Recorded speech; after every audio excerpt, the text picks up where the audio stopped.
Yeah. What's good? It's your boy Kevin Cossom. You are now tuned in to musicexclusives.com, where they play it first. Yeah.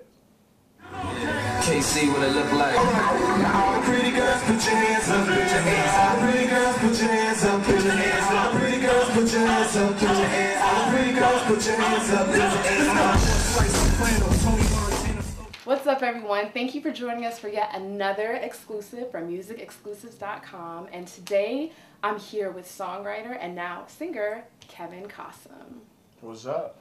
Thanks for joining us. Thanks for having me. Really, really happy to be here because I know a lot of people may not know your name or know your face, but Right. we definitely know your music. You're like the hood king, you know. You were on Carrie Hilson's Knock You Down, Young Jeezy, Go Getter, Right. and you had R. Kelly singing your Right, hook. Like, right. how does that feel to have huge people singing stuff that you penned yourself?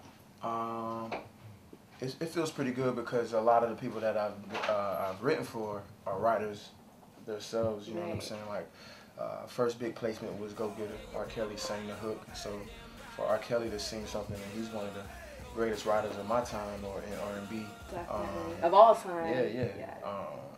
It's an honor. And when I first heard it on the radio, it's an indescribable feeling. So how did you get your start professionally, you know, being able to write for such huge people? Like I said, Go Getter was my first placement. It was through the Runners. The Runners produced that track. Yes. They're from Florida, like me. So we were kind of coming up at the same time, doing business together. And they had an opportunity to be on the Young Jeezy project. They called me in. We got this beat. We need a chorus. See what you can do. And, you know, I came in and I did the chorus. And they loved it? Yeah, And they put it on. And we went on after that. We did Speeding for Rick Ross, Cash Flow for Ace Hood, My Time, Fabulous, Usual Suspects, Rick Ross. The list goes Yeah, on yeah, and yeah. on. So now you're a solo artist, or you're Right. performing by yourself. So how has that transition been from being a writer, writing for other people, and now you're doing your own thing? How's that transition been? It's what I feel like most writers are artists anyway. I think, Right. but it's different ways to get in the game, and so it's what I've always wanted to do. But the responsibility of not only having to write the record, but be able to perform it and bring it to life on stage for other people, you know, it's a little different. It's a lot more than just being behind the scenes writing a record. Okay, now the artist does their thing with it, and you hope that they do what they're supposed to do. But it's been a transition. You know, trying to get the respect as an artist, because some of those hooks I would have liked to be a part of, or Right. you know what I mean. Are there some songs that you wrote that you hear other people singing that you're like, damn, like I really wish that was for me or Yeah, for that my happened album? before. That happened before. Yeah. I don't want to say what song, but it definitely happened before. But Yeah. that's another reason why me being an artist is important, because I feel like nobody can do me like I do me. You know what I'm Right. saying? Or better than I do me. So did you always want to be an artist? Yeah, or that was it always the something plan. came- That was always the plan. It was always the plan. Yeah. Was songwriting the way to get in for you, or how did that work out? I started trying to pursue music professionally when I was 14. But I started singing when I was 3, though. In church, my mom had me singing. So always. you've Yeah, I was been always music. singing. Yeah, I was always, you know, trying to be an artist. But I shot my stuff to the labels or whatever, and I was always writing on my music. You know, yay, some say nay. I got a deal. That went bad, you know, of course, all of those things happen. But through that whole process, I was always writing. And my manager was just like, you know, let's try to go about it this way. And after the Go Getter thing, I got an opportunity to get a publishing deal. And that's kind of how the writing kind of took off a little bit faster than the artist thing. I started to notice, okay, well, I can get in this way. This will definitely be a way to get my style out and for people to see that what I'm doing works. You know what I'm saying? And what is your style? How would you describe your style? That's tough. You know what I'm saying? I don't know. Like I feel like it's. Is it the R&B crooner? Is it a little? I think it's a little bit of everything, just Yeah. because I've been influenced by everything. If with the album, you're gonna hear a little bit of everything.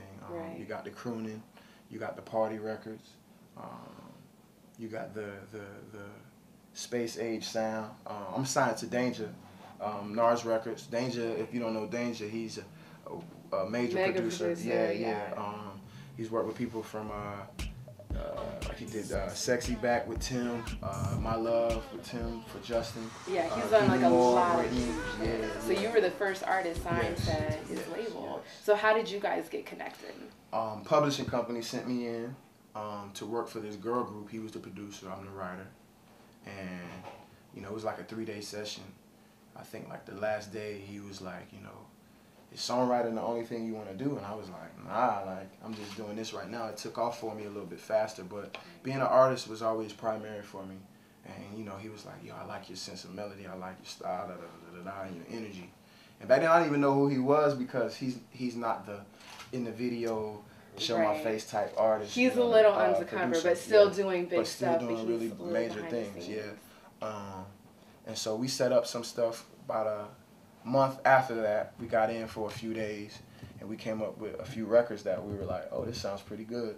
We did it again maybe a month later.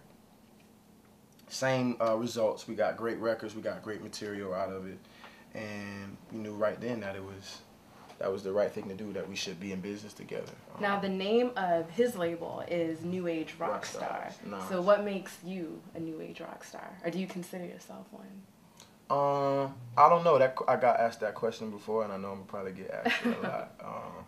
New Age Rockstar, I think basically is just, you know, the way we go about things. You know, we try not to give ourselves any boundaries. You know what I'm saying? Back in the day, the rock stars did whatever they wanted to do, and they sang about what they wanted to sing about, and there was no box. You know what I'm saying? And that's kind of what we're trying to create. No box. You can hear this, it's gonna sound like this, and then we might go over here. But like I said, with his resume, his versatility is off the charts. From we taking over for Khaled all the way to winning a Grammy for Pink Sober. You know what I'm saying? So it's just like it's very vast. Yeah. And so we want to definitely explore all of those possibilities and not be put in one lane or in a box. And so I guess like those rock stars back in the day, how they did it, we kind of trying to recreate that and just be free, let the music. Well, how do you feel have about fun. music currently? Because you said that was back in the day.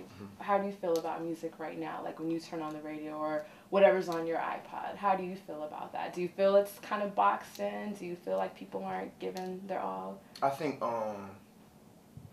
it's controlled more by the business, which that's an important part. It's called the music business. Right, it is the business. But it more so, I think the business of it is kind of taking more control of the actual music.